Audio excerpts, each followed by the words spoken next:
A viola that had belonged to the guest's grandfather was brought to the show. The instrument, made by Ansaldo Poggi, had been purchased for $600 in 1967. Poggi was a highly regarded 20th century Italian maker, known for his precision and meticulous craftsmanship. Now, Poggi is known to be a very, very precise maker. He was a fanatic about the precision of his craftsmanship. The viola featured straight-grained spruce on the top and beautifully flamed maple used for the back, pegbox, and scroll. The instrument showed significant wear, indicating that it had been well played. The appraiser mentioned that Poggi had made only 41 violas throughout his career, making this instrument quite rare. As Poggi's work had appreciated in value, especially overseas, the instrument was regarded as desirable. In its current condition, the value suggested was somewhere around $200,000 retail price. A violin was inherited by a guest from her uncle, who had played in an orchestra as a hobby. The violin was a rare piece from the renowned Galliano family of Naples, dating between 1800 and 1810. Now, the Galliano family was a huge dynasty of makers that went from the early 1700s all the way to the late 1800s. The label inside attributed it to Nicola Galliano, the most famous member of the family. The appraiser described it as a high-quality, professional-grade instrument. It featured Italian red spruce on the top, Yugoslavian maple on the back and sides. The bow was crafted at the Jean-Baptiste Villon workshop. It features a stamp and a bell-shaped head. Despite some wear and repairs, it remained highly valued by modern musicians. The estimated value of the bow and violin was... I'm going to value the bow at $12,000 to $14,000. Really? And the violin at $60,000 to $80,000. The guest inherited a beautiful violin that belonged to her late husband. The piece was made by the violin maker Paul Bailly, a prominent figure in the Parisian violin-making school. Paul Bailly trained in Mirecourt, leaves Mirecourt, goes to Paris, and works with Jean-Baptiste Villon. Without a doubt, the most respected maker of and shop of the mid-19th century. Here he learns how to make violins in the true Parisian style. The violin displayed exceptional craftsmanship, crisp detailing, and beautiful varnish, typical of the Parisian style. The label inside the violin referenced 3 medals Bailly had won in various exhibitions. The appraiser suggested that, considering the rise in the violin market, the current value could be higher. The auction record for a similar Paul Bailly violin was $20,000, and some exceptional ones had been sold for as much as $35,000. Given the market desirability, the worth decided was... I have heard of fabulous examples like this selling in the retail market for upwards of $35,000.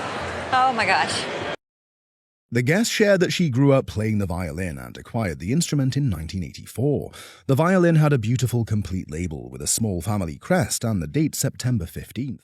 The maker, Martin Nabel, hailed from a violin-making family in Mittenwald, Germany.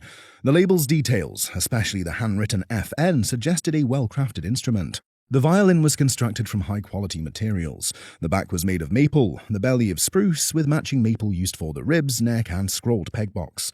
The wood used was Native American wood, and the appraiser commended Nabel's excellent carving. The violin featured unique design elements, such as decorative inlay that swooped into the corners. The appraiser pointed out the parts that had undergone repairs. In the current retail market, the violin as is was worth approximately... Well, this instrument, as is, in a retail market today, would probably be worth $6,000. Oh my gosh.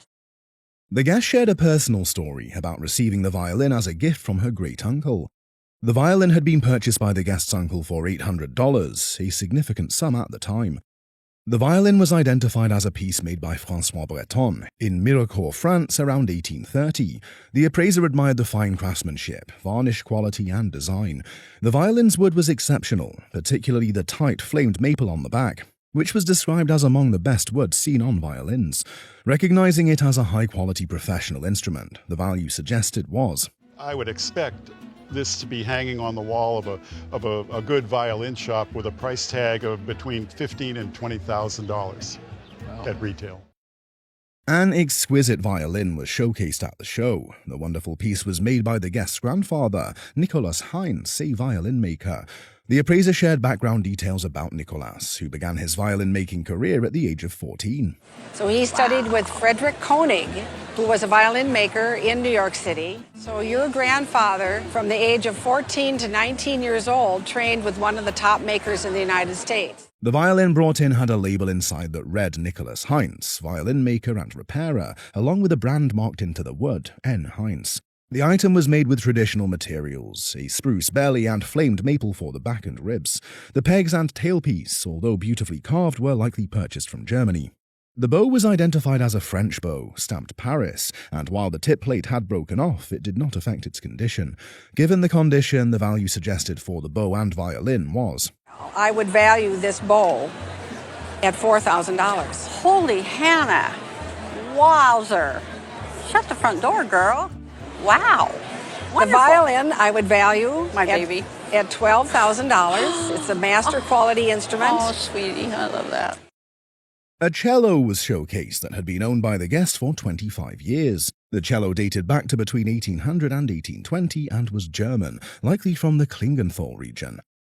The cello size was 29 inches, which was unusual for German cellos as they are typically 30 inches or larger. The item possessed a repair label from Portland, Maine, and another label from the Clem family's music store in Pennsylvania. The cello was in relatively good condition for its age, though it had undergone significant repair work on the top.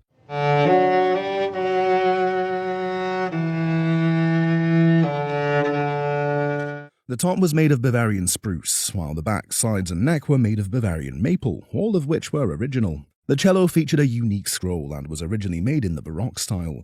Considering its current condition and possible repairs, the retail value would be... At retail, I would think that this would be priced at about $8,000 in a violin shop that specialized in cellos and violins. Great. A violin was bought by the guest from a violin shop in downtown Washington, D.C. The violin cost $600 in 1965, which was a significant amount. The appraiser inspected the violin and confirmed that the label inside was partially obscured, but suggested the violin dated back to around 1750 or 1740. The violin was identified as German, potentially from Nuremberg, and possibly made by the Wildham family of makers. The piece depicted excellent craftsmanship, with a finely carved head and overall high quality. The violin retained its original neck, which was rare because many instruments of that period. While there were some old cracks in the head, the violin was structurally sound. In its current state, the violin would be worth... In a retail shop environment, it should be worth at least $10,000, and I'm thinking somewhere between $10,000 and $15,000. Oh, you've got to be kidding. A beautiful violin belonging to the guest's grandmother has been showcased. The item exuded a beautiful choice of wood, with a maple back that featured a lovely bird's eye pattern and similar maple on the ribs. The belly of the violin was made from straight-grained spruce, which is highly sought after by violin makers. The appraiser commented on the violin's excellent condition, with no visible cracks, and the string heights appeared correct. The label inside the violin read F.R. Herklik, followed by the Czech word Hauslar, meaning violin maker, and the city of Mladá Boleslav. František Herklik was an interesting maker. He was the first maker in his family, and then his two sons also became violin makers. František Herklik was known to have copied the work of David Tekla, an Italian maker whose violins are highly prized today.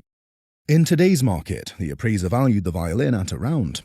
Your violin would be in the $10,000 to $12,000 price range. That's a lot for something. The guest shared that he had purchased the violin about 3 years ago from a boutique in Santa Monica. The violin had an original label reading Auguste Fallis, a Belgian violin maker, and was dated 1917. The appraiser highlighted Fallis's impressive background. He had lived from 1883 to 1951. He was born in 1883. He died in 1951. So he trained in Mirecourt, France with some dynamite makers. Number two is that he won awards. The violin's construction was of high quality, with a spruce top and flamed maple used for the back, ribs, neck, and peg box. The accompanying bow was identified as French. Made from Pernambuco wood, a rare, high-quality wood from Brazil, and mounted in sterling silver with an ebony frog. The violin itself, though not in playable condition at the time, was considered a professional caliber instrument. The estimated value of the bow and violin was... in a retail setting of $4,000. For the bow? For the bow. Wow. And the violin, I was thinking $150. the violin is a professional caliber violin. As you can see, it's not ready to be played right this instant, and so as is value would be $22,000. Okay. A violin was displayed by the guest that belonged to her great-grandmother. It was recognized as a high-quality instrument, crafted in Mirecourt, France, a famous hub for violin making in the 19th century. The item was dated to around 1880 to 1890. Despite being a three-quarter-sized violin, which is usually cheaply made for children, this one stood out due to its craftsmanship. The corners, carving, and button were all very well executed, indicating high-quality work. However, the real highlight was the bow, which was full-sized. It was likely made in Mirecourt and attributed to the firm of Jean-Baptiste Vuillaume. It featured a silver-mounted frog, a silver ferrule, and silver rings on the adjuster. The appraiser believed the bow may have been made by Nicolas Malines. Maybe Vuillaume himself was not a bow maker, but he employed the best bow makers in France at the time. This was made about 1860, 1870, just towards the end of the J.B. Vuillaume shop. He died in 1875. Given the current condition, the value for the violin and bow was decided to be. The violin, I'd say retail value in a violin shop, $3,500, perhaps $4,500. The bow as is, not easy to sell as it is, but I would think between $3,000 and $5,000 as it sits. This violin belonged to a guest's mother and was purchased in 1937. The violin has a label inside indicating that it was made by Johann Gottlob Heberlein. He was a renowned violin maker from Neukirchen, Germany. He was very highly regarded in his time, and this violin was made during his very best period. The instrument was described as having remarkable purity, with all original parts. It retained its original neck, which had been raised to create a modern neck angle. The violins depicted maple back, maple ribs, spruce belly, and the classic woods used for violins over the past 400 years. The case was suspected to be original from Carl Fischer, typical of the 1930s. The bow damaged by bow bugs was not considered valuable. In the current retail market, the violin's purity and provenance made it worth approximately. In the retail market, a violin with this kind of purity would sell for $5,000. Wow. The guest purchased a violin in the early 2000s for approximately $3,000. It was identified as a good French instrument, dating between 1900 and 1910. The bow, however, stood out as particularly valuable. It was made around 1925 by the renowned Paris workshop of Victor Fétique, a highly respected French bow maker. The bow bore the Fétique brand, which is common for French bows and helped verify its origin. Despite significant wear, the bow retained considerable value due to its maker. Given the condition and desirability, the value suggested was. This violin probably worth about $3,000, $3,500. I think the bow is worth about, as it sits, $5,000. This violin had been in the guest's family for about 30 years. The appraiser examined it closely, noting its unusual features. The violin's detailed carving, including facial features like the beard and hooked nose, matched an etching of Tiefenbrücke. The piece displayed fine craftsmanship, such as the inlaid flamed maple fingerboard and a wood inlay depicting an ancient city scene. We have three types of decoration. We have the relief carving at the top. We have an oil painting and all of this intricate inlaid wood that shows a scene of an ancient city. The violin is a French instrument from the 1800s, most likely crafted in a workshop in France. The appraiser then inspected the bow that accompanied the violin. Despite the broken hairs, the bow proved to be a high-quality piece, crafted in Paris at the workshop of Eugène Sartori. The bow featured mother-of-pearl inlay, sterling silver fittings, and a hand-carved head. In today's market, the suggested value was. The value of your violin is between $3,000 and $4,000. The value of this bow, although it was purchased to accompany the violin, probably for $100 or so, is worth at a retail violin shop $14,000 to $15,000 today. The guest recounted the story of acquiring a violin that had been in their family for generations. The violin came with two bows and had a label inside. The appraiser confirmed that the violin was a genuine Robert Glier, made in Cincinnati around 1880. He was a maker who trained in Markneukirchen, Germany. Markneukirchen is one of the big centers of violin making in the world. It was up until the time of World War II. An interesting feature of the violin was a thickened peg box, which had been a clever modification by Glier to address the frequent cracking of peg boxes. While examining the bows, the appraiser identified the first as a high-quality piece. Made by H.R. Frechner, the second bow, however, held no significant value. In its current condition, the appraiser estimated the value of the violin and the first bow to be Is probably worth, in the retail market, $3,000 as is. And after you do all the repairs, strings and clean it up, do some varnish work, would probably be worth $4,000. Okay. The bow, however, alone would be worth $4,000. Oh, wow. This violin from the early 1990s was bought by the guest's father for $175. The appraiser immediately recognized the violin as an Ernst Heinrich Roth from 1926, noting that it was a rare Amati copy. The Amati style referred to the shape, F-holes, and scroll of the violin, all of which were modeled after Amati, a famous Italian violin maker.